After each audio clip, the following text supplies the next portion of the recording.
All right, guys, today I'm bringing you an awesome, functional, athletic leg workout. I did this workout the other day. Legs are feeling sore. Just a really good workout. You can get this done in under 60 minutes as well. So if you're pressed for time, you want to really see some gains, really build those legs, then definitely get after this one. Now, make sure you guys are getting a general warm-up in. I've linked a really good lower body warm-up, a follow-along warm-up in the description of this video. Get after that warm-up.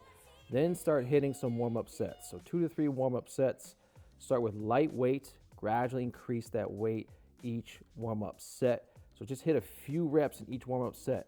Don't do a ton of reps, just a few back lunges, then a few jumping lunges with each warm-up set to get you prepped and primed and ready to lift as heavy as possible while maintaining excellent technique on that first set.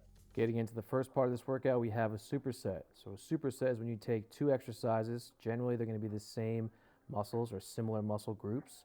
You're going to perform the prescribed reps of those 2 exercises back to back with little to no rest in between. We then take the rest once we finish both exercises. So we're starting off with some hypertrophy with the back lunges. So 8 reps per leg. You guys can use kettlebells, dumbbells, or barbells. Just make sure you're using a weight that's bringing you very close to muscular and or technical failure on every single set to maximize hypertrophy.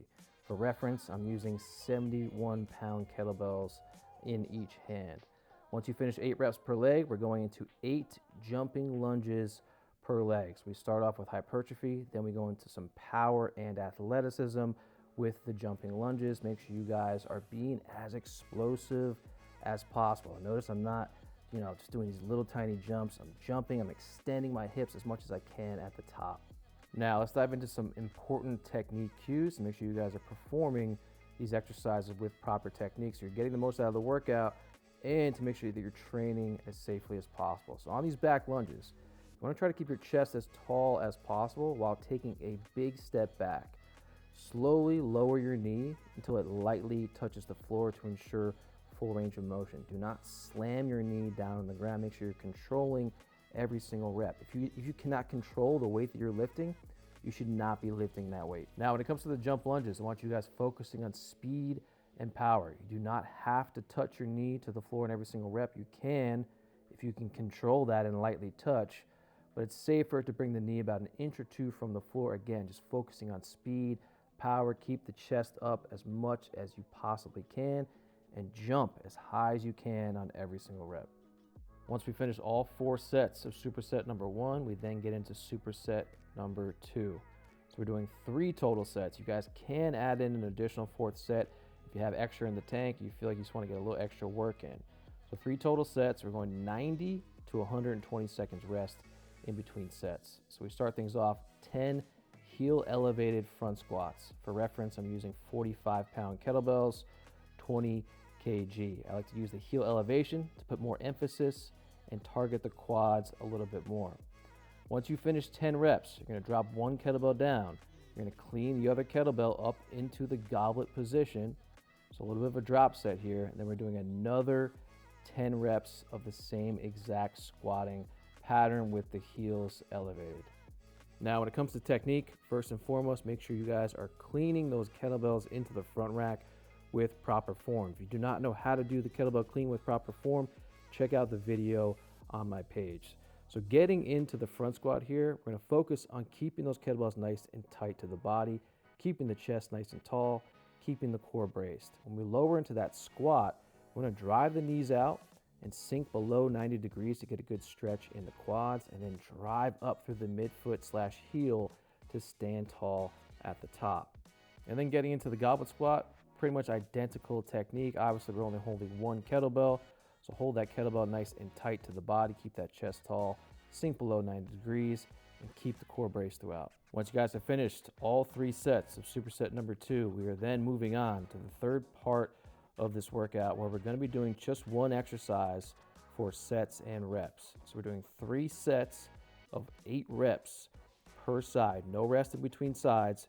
You'll take your rest once you finish both sides. You're going to be resting 90 seconds in between sets. For reference, I'm using a 45-pound kettlebell for all of my sets and reps with the single arm front rack side lunge. This is a great exercise for working the quads and glutes, along with some core and some mobility One of the best parts of this movement is that we're working in the frontal plane, so we're working laterally. So this is often neglected.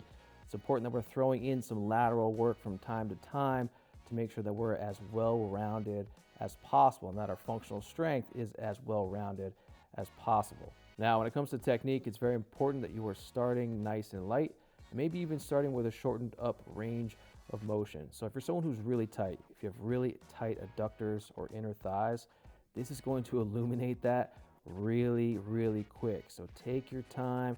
Don't go all the way down at first with some heavy weight. Start nice and light. Just work your way into deeper ranges of motion. Notice that I'm pulling my toes up towards the ceiling. This is allowing me to go lower into that side lunge because my adductors are so tight. So make sure your front rack is dialed in, elbow is nice and tight to the body, core is braced. You're gonna take a big step out to the side, slowly lower down below 90 degrees, keeping your chest as tall as possible, then drive back up explosively to the starting position. All right, guys, once you have finished 3 sets of 8 reps with a single arm front rack side lunge, we are ready to finish off this workout. We're getting into the final part. We're getting into the finisher where you're gonna be doing 50 body weight jump squats for time. If you guys want to have an extra challenge, you can add a little bit of weight. You don't need a lot of weight. At this point, the legs should be feeling heavy. The legs should be feeling pumped, and you should be extremely out of breath. So you probably don't even need any weight. The most important thing here is that you're maintaining excellent technique throughout. So I probably could have muscled out 50 reps completely unbroken, but my technique was starting to go. I could feel it. So I was like, you know what?